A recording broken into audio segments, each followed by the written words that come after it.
দেশের ২৩তম রাষ্ট্রপতি হিসেবে কিছুক্ষণের মধ্যে বঙ্গভবনে শপথ নেবেন মির্জা ফখরুল ইসলাম আলমগীর। এ বিষয়ে আরও জানাতে নবনির্বাচিত রাষ্ট্রপতির বাসভবনের সামনে থেকে আমাদের সাথে যুক্ত হচ্ছেন সহকর্মী আরিফুল ইসলাম। আরিফ, নবনির্বাচিত রাষ্ট্রপতি মির্জা ফখরুল ইসলাম আলমগীর বঙ্গভবনের উদ্দেশ্যে রওনা দিয়েছেন কিনা, সব মিলে কি তথ্য আছে আপনার কাছে জানাবেন। আসলে বলছিলেন ঠিক আমি গাড়ি বহরের যে চিত্রটা সেটা দেখানোর চেষ্টা করছি। এমনকি ঠিক নবনির্বাচিত ২৩তম বাংলাদেশের রাষ্ট্রপতি মির্জা ফখরুল ইসলাম আলমগীর ঠিক এই মুহূর্তে তার হেয়ার রোডের যে ৩৫ নম্বর বাসভবন, সরকারি বাসভবন, সেই সরকারি বাসভবন থেকে গাড়ি বহরটি বের হয়েছে বঙ্গভবনে। ঠিক ৭:৩০টায় তিনি আজকে শপথ নেবেন। সেই শপথ নেওয়ার উদ্দেশ্যে কিন্তু তিনি পরিবার নিয়ে এই মাত্র ১ মিনিটের মধ্যেই তিনি কিন্তু তার বাসভবন থেকে বের হয়ে গেছেন। এখন সেটা আসলে আপনি দেখতে পাচ্ছেন যে গাড়ি বহরের ঠিক গাড়ি বহরের সাথেই আছি আমরা, দেখানোর চেষ্টা করছি সেই গাড়ি বহরটি। নগদ নিয়ে এলো হার না মানা হার অফার। সর্বনিম্ন ১০,০০০ টাকা রেমিটেন্স নগদে পাঠালে থাকছে স্বর্ণের হার জেতার সুযোগ। আমি একটু দেখানোর চেষ্টা করছি গাড়ি বহরটি এখন মৎস্য ভবন যে সিগন্যালটা আছে সেই সিগন্যালেই আসলে মূলত অপেক্ষা করছেন, সিগন্যালটা অপেক্ষা করছেন রাষ্ট্রপতি, নবনির্বাচিত রাষ্ট্রপতি। আমরা একটু দেখানোর চেষ্টা করব যে সেই সিগন্যালটা নামেন না আমরা একটু দেখানোর চেষ্টা করছিলাম। ঠিক মৎস্য ভবনটি কিন্তু পার হয়ে গেছে।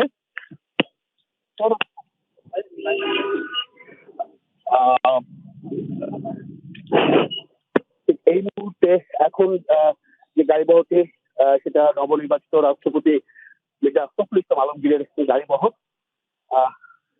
আমি এখানে আপনি জানেন যে ১৯৯১ সালে ঠিক এইভাবেই এই নির্বাচনের মাধ্যমে এই রাষ্ট্রপতি বা চূড়ান্ত হয়েছিল। ঠিক বলা যায় যে সেটি আমরা গতকাল দেখেছি সংসদ সদস্যদের যারা ছিলেন তাদের ভোটের মাধ্যমে নির্বাচিত হয়েছেন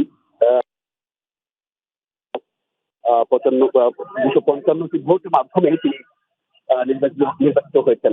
এটা আপনি জানেন যে আজকে সন্ধ্যা ৭:৩০টায় মহামান্য রাষ্ট্রপতি দরবার হলে তিনি এখন যাচ্ছেন এবং সেখানে যে কর্মসূচি বা সেখানে যে কাজগুলো হবে সেটা হচ্ছে প্রথমে জাতীয় সঙ্গীত ও কোরআন তেলাওয়াতের পর মাননীয় স্পিকার ভারপ্রাপ্ত যিনি আছেন তিনি আসলে মূলত রাষ্ট্রপতি শপথ পরিচালনা করবেন। এছাড়া আপনি জানেন যে এই মন্ত্রিসভা বিভাগের যারা আছেন তারা বলছেন যে এই শপথ অনুষ্ঠানে প্রায় ১২০০ শতাধিক, মানে বলা যায় ১২০০ অতিথিকে আমন্ত্রণ জানানো হয়েছে। এর পাশাপাশি যিনি শপথ করাবেন ভারপ্রাপ্ত স্পিকার কায়েসার কামাল এবং তিনি মন্ত্রী পরিষদ সচিব নাসিমুল গনি এই শপথ অনুষ্ঠানটি পরিচালনা করবেন।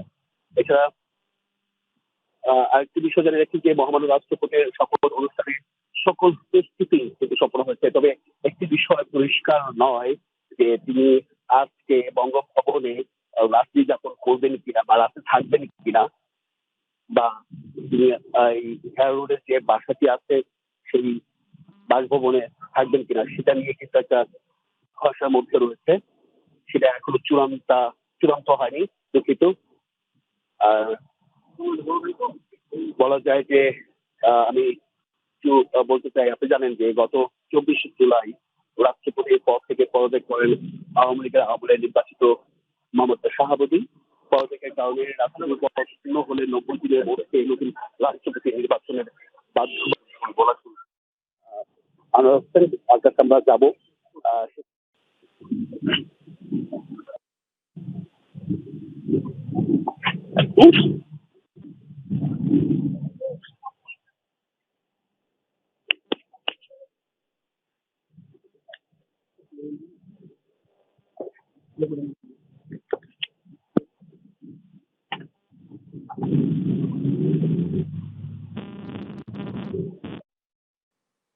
দর্শক, আর কিছুক্ষণ পরেই নবনির্বাচিত রাষ্ট্রপতির শপথ গ্রহণ।